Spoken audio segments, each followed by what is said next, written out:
Un autre regard sur la bipolarité. Il n'y a pas de honte à préférer le bonheur. Partie 3. Par Benjamin Nemopod. Suite. J'avais déménagé. En fait, j'avais gravi juste quelques étages car je me retrouvais au 5e étage de la même adresse. Je vivais désormais seul, mais ma sœur n'était pas bien loin. Le psychanalyste était vers les Halles. Le premier entretien, celui de rencontre, dirons-nous, s'est bien passé. C'était en janvier. J'étais très souvent déprimé. En réalité, mon journal n'est que souffrance. Quand on a connu la mélancolie, on se satisfait presque d'états pourtant terrifiants. Je souffrais de la solitude, luttais contre le mal. Je n'étais plus mélancolique, non. J'étais devenu, comme je l'ai dit, un dépressif chronique. Ce fut chaotique. Le psychanalyste n'y mettait pas beaucoup de volonté. En fait, il n'y mettait aucune volonté. Après le premier entretien, il est devenu tout de suite très froid. S'il me donnait finalement sa main à serrer lorsque je lui tendais, naturellement la mienne en arrivant, il m'en tendait une tellement molle, sans vie, que j'ai compris que cela avait de la familiarité et qu'il n'y en aurait absolument aucune. J'avais peur de lui, je n'osais le regarder. Jamais il ne m'a invité à m'allonger. Il était face à moi, silencieux, et je n'osais le regarder. Je pense que je l'ai très vite gonflé. Et d'ailleurs, il ne se souvenait jamais de ce que je lui avais dit précédemment. De plus, je lui parlais aussi de psychanalyse, et je n'étais pas là pour ça. Il n'était pas bon, je pense, et ses erreurs m'ont fait monter petit à petit. C'est à la date du 30 avril que sont notés les premiers éléments de l'épisode qui a suivi. Une semaine après, je suis allé en forêt de Maison Lafitte. J'avais besoin de nature. Je me souviens m'être tout à coup aperçu qu'une biche m'avait vu et me regardait. Lorsque je croisai son regard, elle s'enfuit. Ce fut un moment magique, comme si par nos regards échangés, elle m'avait passé quelque chose. Je ne sais comment raconter cette fin d'année, si elle est finalement tragique ou merveilleuse. Le regard que l'on porte sur les épisodes maniaques ne doit pas être pollué par la vie des autres. Moi, il reste, je pense, les sommets de ma vie, maladie ou pas. Je me souviens de plusieurs épisodes particuliers. Je buvais de plus en plus d'eau, notamment, comme une purification naturelle du corps.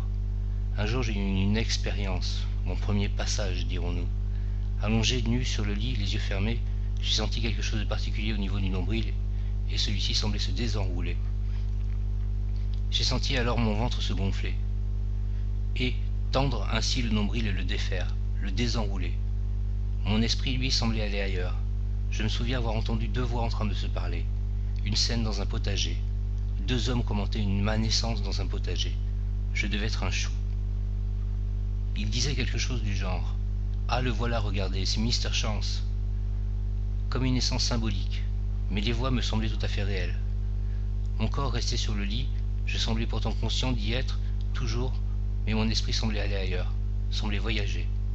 Plus tard au matin, dans l'autre pièce cette fois, alors que je m'étais allongé sur la moquette, j'ai assisté ainsi à une autre scène. Elle m'a semblé être également ailleurs, mais peut-être future. Je n'entendais que les voix, deux hommes homosexuels attendant qu'eux aussi une naissance. Je suis allé à mon rendez-vous chez l'analyste, j'étais très haut. Au moment de partir, je lui ai tendu mon portefeuille et il ne l'a pas voulu. « Vous devez aller à l'Hôtel-Dieu, me dit-il. » Dans le même immeuble, j'ai ensuite sonné à une autre porte. Une femme avec un bébé m'a ouvert. J'avais la sensation que quelque chose passait par les regards. « Mister Chance, lui ai-je dit. Souvenez-vous. » Moi, je me souviens avoir marché ensuite. Il faisait chaud. Près du Forum des Halles, je me suis allongé sur le bitume. J'ai déposé mon portefeuille à côté de moi et je suis parti. Plus tard, je pense avoir téléphoné avec moi à mon père, car je me souviens l'avoir eu au téléphone. J'entendais alors deux voix dans ce téléphone, deux diapasons différents. Une voix de mon père qui était gentille, mais aussi une autre voix méchante contre laquelle je luttais. Cette voix provenait-elle aussi de mon père? En tout cas, elle était elle aussi dans le téléphone. Plus tard, encore une jeune femme dont j'étais proche appela également. Deux voix là encore dans le téléphone. La sienne, mais aussi en superposé, une autre voix de femme, méchante, comme un esprit ou une voix de sorcière. Ensuite, je me souviens que mes parents sont venus. Mon père avait dû comprendre que quelque chose d'anormal se passait. Je les ai accueillis, puis leur ai proposé d'aller faire un tour. J'étais tout à fait calme et de bonne, voire très bonne humeur. Dans la rue, j'ai traversé sans regarder un seul instant si une voiture venait. Je me sentais protégé, rien ne semblait pouvoir m'arriver. Mon père a pris peur et a alors décidé de me conduire à Sainte-Anne aux urgences.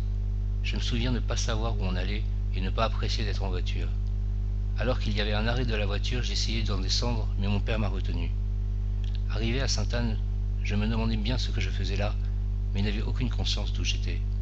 Je me souviens vaguement d'un entretien dans un bureau où je suis sorti par la porte-fenêtre qui était ouverte, puis d'une infirmière qui me questionnait, et moi qui lui demandais si on baisait ici. Après l'infirmière, mes parents sont partis. Juste ensuite, j'ai vu un homme s'approcher de moi, puis un second, puis un troisième, etc. Je ne sais combien ils étaient. Ils m'ont alors sauté dessus, m'ont harnaché à un lit et m'ont piqué. Je n'avais été violent à aucun moment. Je me souviens que la porte s'est fermée, que j'ai compris que chacun de mes membres était immobilisé, et je me suis endormi. Fin de la partie 3. Un autre regard sur la bipolarité, par Benjamin Nemopod, en vente sur Amazon et en suivant le lien dans la description, si vous voulez le lire. Sinon, rendez-vous au prochain enregistrement pour la partie 4. Merci de m'avoir écouté.